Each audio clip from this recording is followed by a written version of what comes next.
Okay. And I was waiting for you to tell me when you're rolling. I think I grew up very lucky, very blessed, I should say. It was my house, and then halfway down the street, my aunt's house, and then my grandma's house at the end of the street, and even my other cousins 2 minutes away. So very close to my family physically. I went to Socrate Elementary School, and we were lucky to have the school bus drop us off at individual locations, and I was dropped off at my grandma's house every day after school. So I was there for like 7, 8 years of my life every day.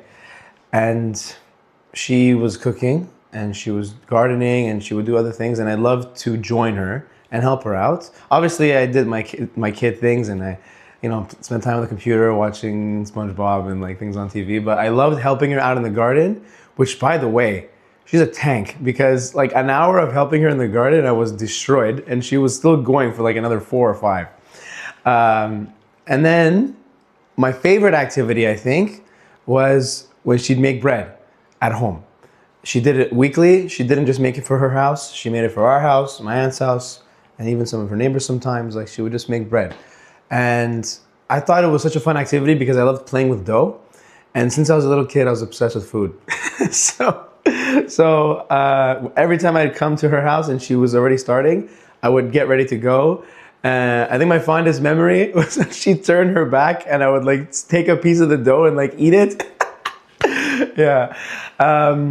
So that is a real core memory I have there at the house. And then as time passed, I think she started making bread a little bit less once I got into my teen years, or like my early adult years. And all of a sudden the world stopped 5, 6 years ago, right? And I wasn't going there very much. Even in high school, I wasn't going there as frequently as elementary school, but I would still see her very, very often. So bread making wasn't a frequent activity as it used to be in my childhood.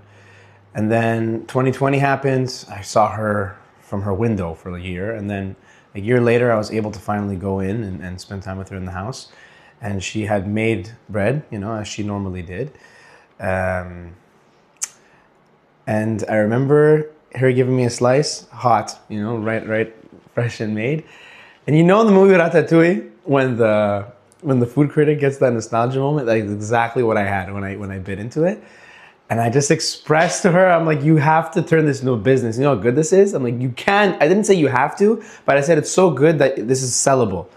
And she just told me to do it. And she's like, okay, go do it. you know how she talks. And she was joking, but she was serious at the same time. So I snapped a picture of her on Facebook Marketplace, a little basket of bread. And I decided that I wanted to get back into doing it. So I studied her like a hawk for a year. And I started selling it while I was studying her. I made so many mistakes. I made mistakes. She let me make those mistakes. Turned a lot of bread into fricañas, the crackers. Because they were just like either like didn't rise and they're like these little bricks, or the consistency was off. Anyway, she had like Greek rusks like for months, the little crackers. I guess eventually with practice and with dozens of mistakes, I created essentially a copy-paste version of her like Horiático style bread.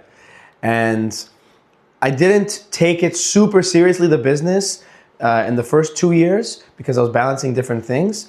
But after 2 years, I decided to lock in and properly organize the different avenues that I have set in my life, because I'm not just a bread maker, business owner. I also have different avenues in my life, and I didn't know how to balance them. And then I figured it out 2 years ago, and I started going into markets, starting to get permits, and put myself out there in the community. And I think I made a name for myself by reaching out to food creators and getting more of a presence on social media. So my name our name started to go out there a bit more. And we got more busy, and I couldn't keep up in her kitchen anymore, because she had just her little oven and her kitchen space and her table, which was great, but I can't be making 50, 60, 70 breads there. Her oven only fits 18 at a time. And decided to invest in where we are today, which is in my house, a whole 100 meters away from her house so far. And the business just kept growing. I started enrolling in more serious markets. I started to implement like subscription deals. People get bread delivered to their house every week sometimes. And now we're here. Now we're here. And I'm trying to eventually maybe become more of like a wholesale supplier. I'd like this bread to be in stores, in restaurants, different variations of it. And yeah, but the best part about this company for me is that it's a nostalgia bomb and it's a community driver, because it's not just Greek people that understand this. It's other Balkan communities, it's other European communities, it's Middle Easterns, etc., where their parents / grandparents made things from scratch, especially bread. And I'd say internationally they understand that with their grandparents making things by hand. So people really feel that. For anybody looking to start a business in something similar, where did you have the hardships and maybe some feedback and tips that you can give people? As you know, I didn't study business. I studied professional theater program at John Abbott's. You know, like my actual career besides this is acting. So I have no business experience, but I was always very realistic in my understanding that I needed to get a grasp of business and understand it, because the acting industry in Montreal, you're not working all the time, but if you really get at it and you try, you will work consistently. But I always understood I might need another avenue or another stream of income on the side. But I knew from when I was a kid, I had to choose something that I love doing, and it ended up being this, luckily. And the reason I really focused in on this was because pandemic time, there was no work in acting. It was very, very scarce. So I got lucky, blessed by God to have this opportunity. But somebody wants to start a business, I would suggest they pick something they love doing. Otherwise, you're gonna be wasting your time. Like if you're an entrepreneur, there's no 9 to 5, it's whenever to whenever. You end up working more if you really want to pursue it seriously. So pick something that you love doing or love making, because it'll make it all worth it. All the hours I've put in, all the early mornings and late nights in this kitchen, they felt like activities. So number one, choose something you like doing. Number two, try to master what you make, because you make this, I'm sure someone else makes it just as good, if not better. So try to get as good as possible, and don't cheap out on anything. Don't cheap out on ingredients. Don't do any shortcuts, because the difference will be seen. And then if you want to get into these really nice markets, they'll see that you're cutting corners versus the guy who's doing everything with premium high quality ingredients and not cutting any corners and doing it the long way. So that's number one. And number two, to two things. Number three, learn about permits and rules with the Quebec government. It's nothing serious. You need your MAPAC permit to sell food. You have to complete a 12-hour course, but it's online and you do it on your own time. Like I ended up finishing it in like 8 hours in a span of a week.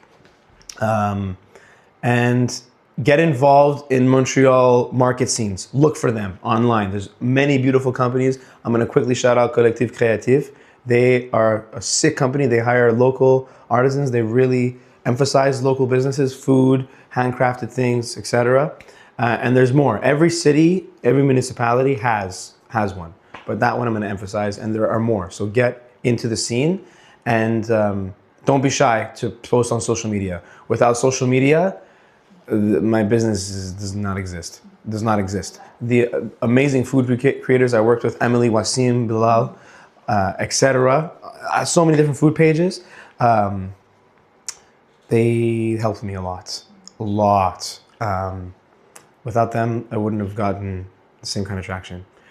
And be open with people, be honest, and don't be shy to talk about your things and to plug yourself and to reach out. Always reach out. Any single opportunity I've ever had in my life, I've reached out. So you're juggling a really interesting opportunity coming this summer with Yiayya's Bread Company. Talk about it a little bit and your experience juggling and balancing a few passions of yours at the same time. Number one thing when it comes to work is being in love with what you do. So I do many things. My profession, by trade and by study and by experience, is acting. Predominantly the work I've been doing mostly recently has been theater and voice. Montreal is a huge space for voice work. So I do that whenever auditions come in. I do my best, and if they like me, they take me, we sign the contract, and we do the job. Other than that, I teach theater for young people aged 13 to 17. I do that on the weekends at a company called Stagecoach. Amazing company, incredible woman who owns it, Amanda. Great. And that's great. Now I'm directing a play for them. We're doing Mamma Mia. So I get to work on my curriculum, and I get to work on blocking the scene, and I have a really good friend of mine helping me out with the choreography. Vince is a professional dancer, so I'm always connected with people in the industry.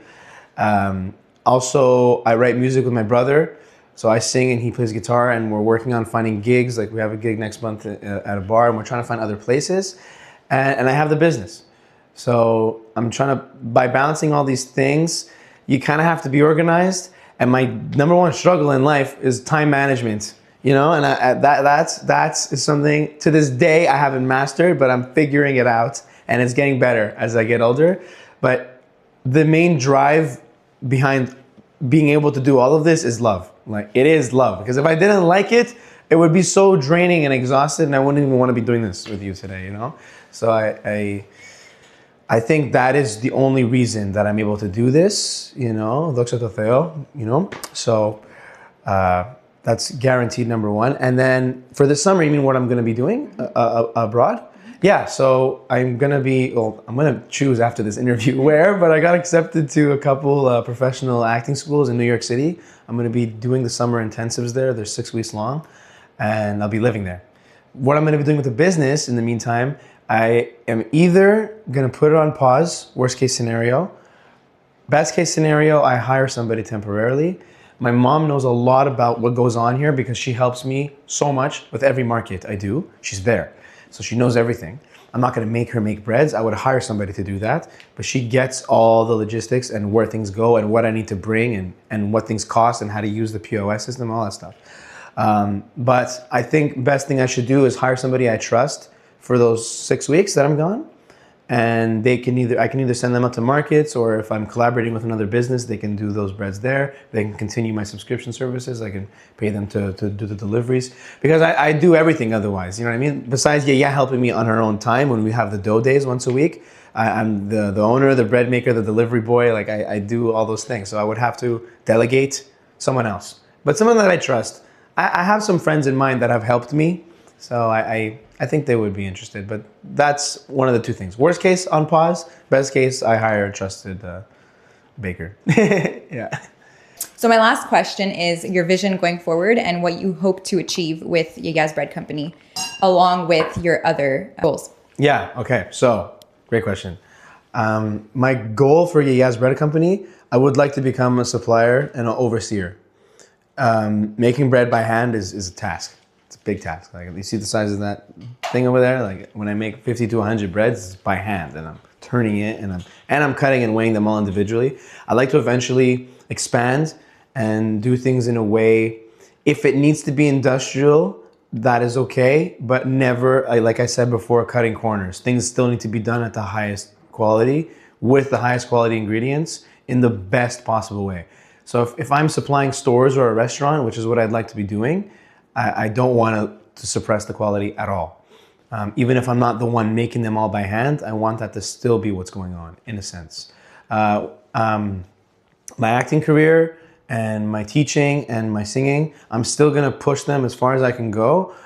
Wherever the Lord takes me wherever the Lord takes me the furthest, I will jump on. If I need to focus on my business more than anything, I will do that.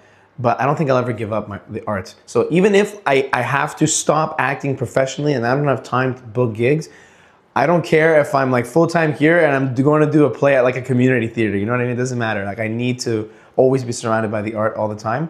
But that doesn't mean I'm going to slow down on pushing my acting career professionally. So it really depends what goes the furthest. I don't know. So I'm just going to go all in everything as much as I can, and then see which one goes the furthest. That's it. I don't know where I'm at right now. Yeah, thank you.